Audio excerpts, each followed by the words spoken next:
আগামী কয়েকদিন, আজকেরটা ঠিক আছে, আকাশ পরিষ্কার, গোটা পশ্চিমবঙ্গ শুষ্ক, তবে কালকে বৃষ্টি হবে। আইসোলেটেড প্লেসে বৃষ্টি হবে কালকে আপনার মেদিনীপুর, ঝাড়গ্রাম, দক্ষিণ চব্বিশ পরগনা, হাওড়া, হুগলি।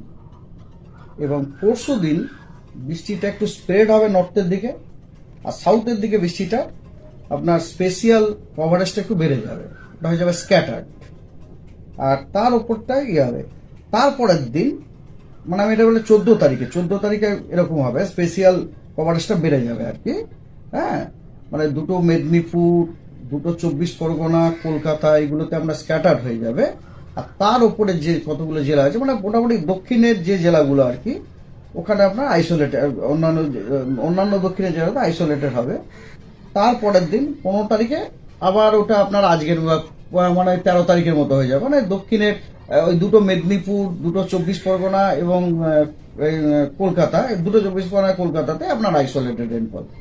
তারপরে আর কোনো আবহাওয়া শুষ্ক আপনার না। স্পেশিয়াল কভারেজ মে ভ্যারি।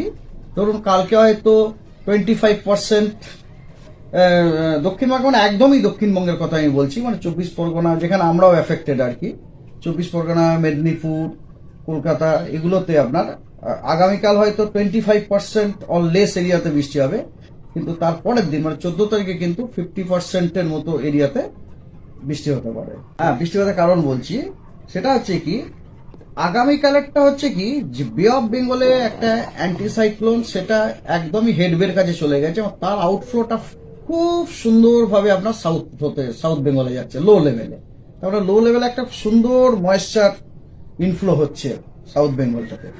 এবং ওখান ওখান থেকে একটা ছোট্ট ট্রাফের মতো গেছে, এটা আপনার একটুখানি ওটা এরম ভাবে টিল করেছে, মানে আপনি বলতে পারেন ইট ইজ টিল্টিং টুয়ার্ডস আপনি বলতে পারেন to the south and West, little south West.